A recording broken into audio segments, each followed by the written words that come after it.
ನಮಸ್ಕಾರ. ನಾನು ನಿಮ್ಮ ಡಾಕ್ಟರ್ ಲೋಕೇಶ್ ರಾಠೋಡ್. ಇವತ್ತೊಂದು ಹೊಸ ಸಂಚಿಕೆ ಪೂರೈಕೆಯ ನಿಯಮ, ಇದರ ಬಗ್ಗೆ ನಾವು ತಿಳ್ಕೊಳ್ಳೋಣ.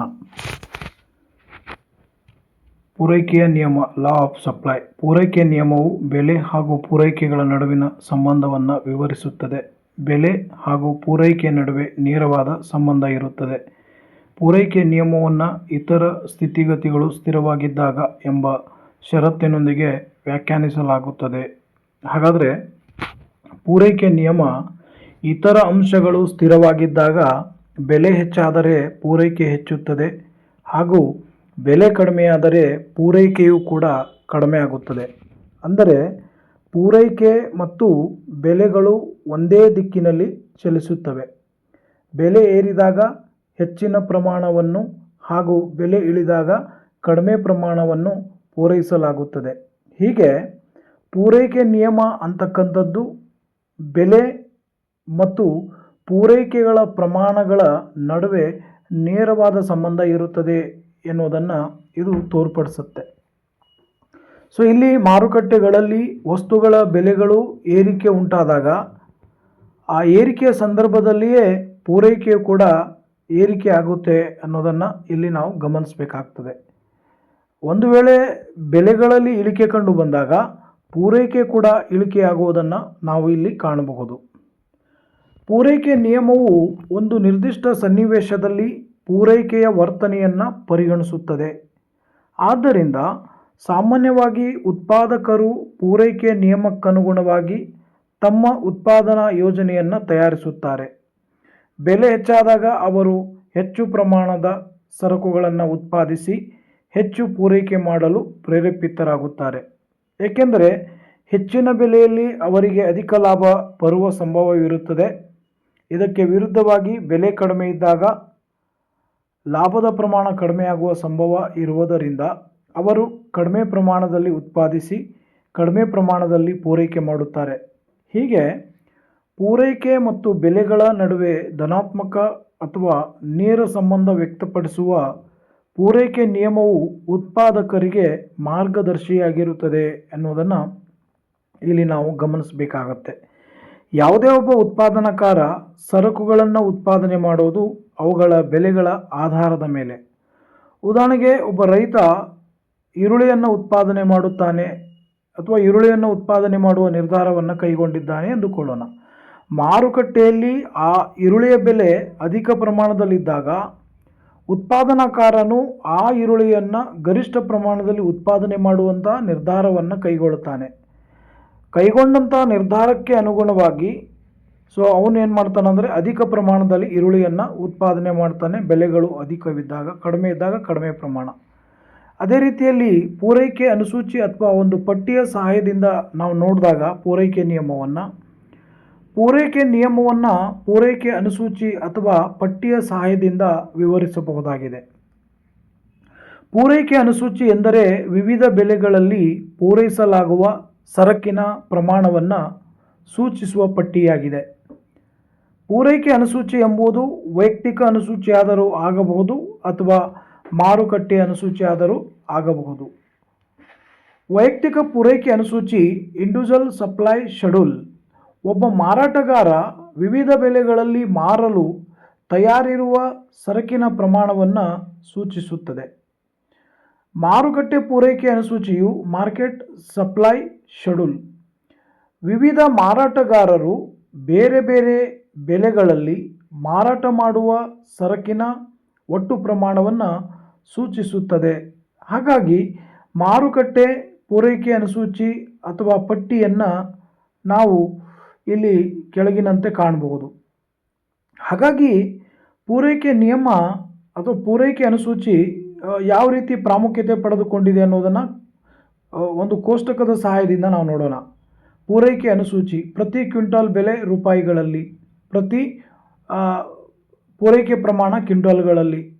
ಈಗ ಈ ಮೇಲಿನ ಪಟ್ಟಿಯಲ್ಲಿ ವ್ಯಕ್ತವಾದಂತೆ ಮಾರಾಟಗಾರ ಹೆಚ್ಚಿನ ಬೆಲೆಯಲ್ಲಿ ಮಾತ್ರ ಹೆಚ್ಚಿನ ಪ್ರಮಾಣದ ಸರಕುಗಳನ್ನು ಮಾರಲು ತಯಾರಿರುತ್ತಾನೆ.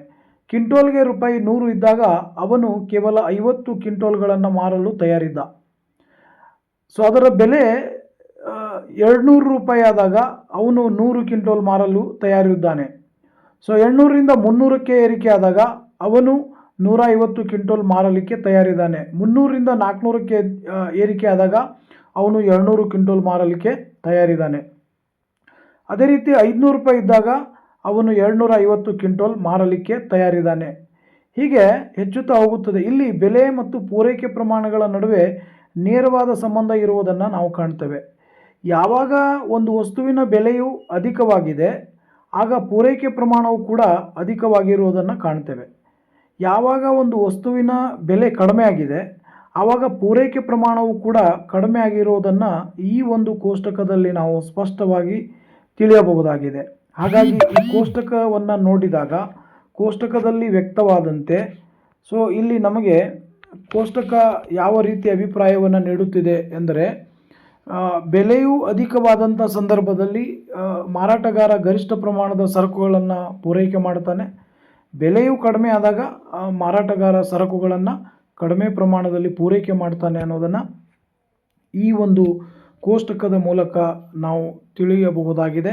ಹಾಗಾಗಿ ಕೋಷ್ಟಕ ಬೆಲೆ ಮತ್ತು ಪೂರೈಕೆ ಪ್ರಮಾಣಗಳ ನಡುವೆ ಇರತಕ್ಕಂತಹ ಸಂಬಂಧವನ್ನು ಇದು ವ್ಯಕ್ತಪಡಿಸುತ್ತೆ. ಪೂರೈಕೆ ರೇಖೆ ಅಥವಾ ಬೆಲೆ ಮತ್ತು ಪೂರೈಕೆ ನಡುವೆ ನೇರವಾದ ಸಂಬಂಧ ಇರುತ್ತೆ ಅನ್ನೋದನ್ನು ಈ ಒಂದು ಕೋಷ್ಟಕ ನಮಗೆ ತಿಳಿಸ್ಕೊಡ್ತಾ ಇದೆ. ಪೂರೈಕೆ ನಿಯಮವನ್ನು ಒಂದು ರೇಖಾಚಿತ್ರದ ಸಹಾಯದಿಂದ ನಾವು ಇಲ್ಲಿ ತಿಳಿಯಬಹುದು. ಸೊ OX ಅಕ್ಷದಲ್ಲಿ ಪೂರೈಕೆ ಪ್ರಮಾಣವನ್ನು, OY ಅಕ್ಷದಲ್ಲಿ ಬೆಲೆಯನ್ನು ಸೂಚಿಸಲಾಗಿದೆ. SS ಪೂರೈಕೆಯ ರೇಖೆಯಾಗಿದೆ. ಈ ಮೇಲಿನ ರೇಖಾಚಿತ್ರದಲ್ಲಿ ತೋರಿಸಿರುವಂತೆ ಪೂರೈಕೆ ಪ್ರಮಾಣ OX ಅಕ್ಷದಲ್ಲಿ ಹಾಗೂ ಬೆಲೆ ಮಟ್ಟ OY ಅಕ್ಷದಲ್ಲಿ ತೋರಿಸಲಾಗಿದೆ. ಚಿತ್ರದಲ್ಲಿ SS ಪೂರೈಕೆ ರೇಖೆಯಾಗಿದ್ದು ಅದು ಮೇಲ್ಮುಖವಾಗಿ ಚಲಿಸುತ್ತದೆ. ಬೆಲೆ ಹೆಚ್ಚಿದಂತೆಲ್ಲ ಪೂರೈಕೆಯು ಹೆಚ್ಚುತ್ತದೆ.